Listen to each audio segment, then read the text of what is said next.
what should my website look like? Now, as a small business owner, you have a lot of options out there.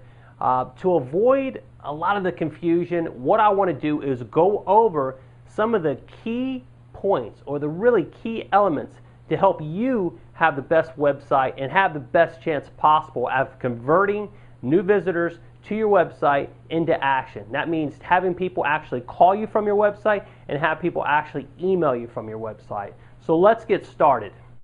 The first thing we want to have is our logo. Now, I see a lot of people get this wrong. Believe it or not, it's just the logo. But there is a proper place you want to have that logo, and the position is the top left of your website. So imagine my white sheet of paper right here is your website. So let's go ahead and add the logo. Let me draw a box around it. And that goes right on our top left-hand side. Now, if you have a tagline or if you have a USP, you can add that right directly underneath your logo. So your logo always is going to go on your left-hand side, and anytime somebody clicks that logo, it will always take them back to the home page. Very important. Now, to the right of your logo, you see we have all this white space up here.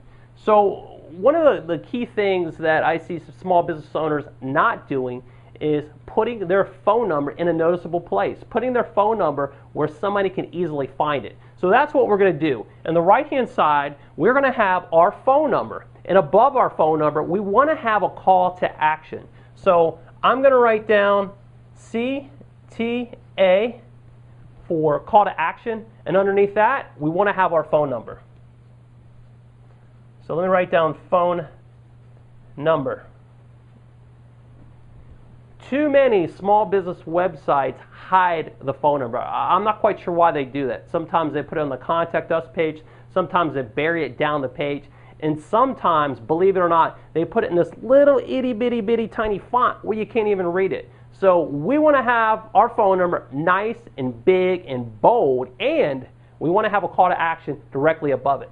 So we have our call to action, our phone number, we have our logo on the left-hand side. The next thing we want to have is our navigation. Obviously, very important. We want to have our home button, our about button, our why choose us button, our contact button.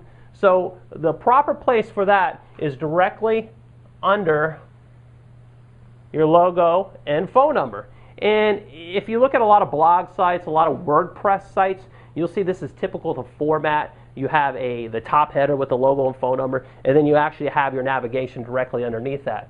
So we're just going to follow what people are used to seeing. So let me just add some little marks here.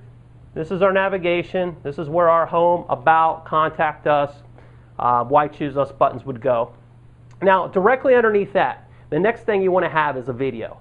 Now, the video should be less than 90 seconds in length, and it should present an offer to your visitor. So you should tell them who you are, how you can help them, and what you want them to do next. So let me go ahead and draw a video box here. And write video. Now, with this video, you need to set it on autoplay. And what that means is when somebody lands on your website, that video automatically plays. So they're automatically engaged into what you're trying to convey to them. So they hit your website, they see your video, it's on autoplay. You're educating them about your product or service. You're giving them benefits by using your product or service. Now, the next logical step is to actually have them either call you with your phone number at the top or get them to give you their first name and email address. So right to the right of our video, I'm just going to draw a quick little arrow here. We want to have our contact form. And in the internet marketing world, they call that the opt-in box.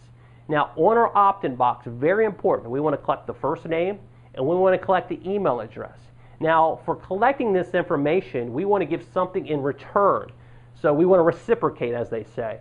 So if you have a video that solves a problem for your visitor, or maybe you have a free report that you typed up that's really good, useful tips that you can give for free. Maybe you have a discount or coupon that you can give this visitor for trying out your product or service. Well, that's what you want to do. You want to reciprocate. You want to give them something for giving you their first name and email in return.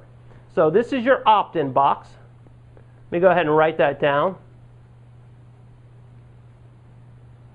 Now keep in mind, if somebody's not ready to do business with you right now, and they give you their first name and email address, and they get that next piece of information from you, now it's your job to invite that person into your home. It's your job to market to this person. It's your job to market to this person consistently, giving them good information, educating them on why they should choose you over everyone else.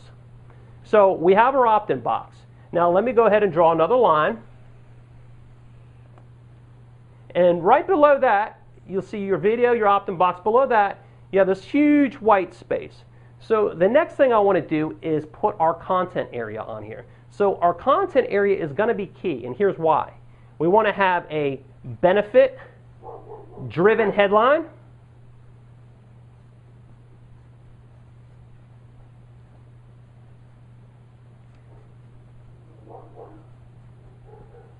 And then below that benefit-driven headline, you want to have 3 to 5 bullet points on why they should do business with you. So I'm just going to put 1, 2, 3 hash marks, write down bullet points.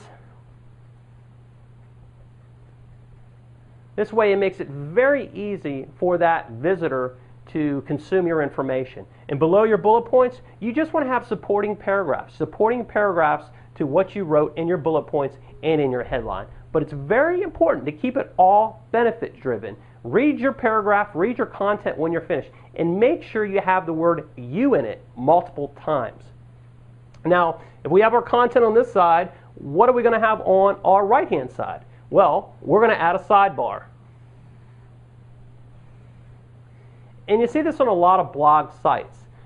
This is a typical setup. You have the right sidebar, and on that sidebar, the one thing we're going to do is add social proof. And when I say social proof, what I'm talking about is simply putting testimonials on here. So if you're a business owner, I hope you have testimonials. If you don't, you really need to start going out and collecting these. Now, video testimonial is great, and that's what we want to have. We want to have video testimonials all the way down this sidebar, anywhere from 1 to 2 to 3 to 4 to 5. The more, the merrier. You can never have too many testimonials on your website. The testimonials, should be selling your product or service. So you have your video testimonial. If you have a written testimonial, that's fine as well. Just make sure you get a photo of the person so it looks even more believable. So we got our social proof. Let me write that down. And then further down the site, you have what we call essentially the footer. So I'm just going to draw a line across. And this area is going to be our footer. So let me just put another line. And in our footer, what we're going to have is a couple small things. We're going to have our navigation bar again. So this exact navigation that we have up here, our home, about, or our contact us buttons, we want to have it on the bottom right where the footer's at as well. We also want to have our privacy policy and our terms of our website. The reason for having a privacy policy page and a terms page is Google likes it. So if Google likes it, we want to be doing it. So I'm just going to write here privacy policy. I can't spell. Here we go. Privacy policy. We also want to have our name, address, and phone number. Very important. So I'm just going to put this over here. Name, phone number, address. There we go. And one more thing I forgot. One more thing I forgot to add, which is a biggie, is trust icons. Now, you may not have heard that term before, but let me explain what a trust icon is. Essentially, it's the Better Business Bureau, the Chamber of Commerce, an American Express logo, a PayPal logo, a MasterCard Visa logo. These trust icons, by adding them to your website, it'll automatically lend trust to your business. Because visitors, they'll go to your site, they'll see these icons, in their mind, these are big companies, and if you have them in your website, have these logos on your website, automatically you assume that built-in trust. So where do we want to have these? We want to add these right in our context section. So once you're finished your last paragraph in your content area, you want to put your trust icons. So I'm going to write that down right now, trust icons. So that's it. That's the website layout. And everything I went over here, I think, are the most important points that you want to have incorporated into your website. Now, your layout may not look like this, but that's okay, as long as you take into account some of these points that I just went over. Probably the biggest thing is having your phone number and call to action at the top, and also having your social proof, having testimonials to sell your product or service. Very important.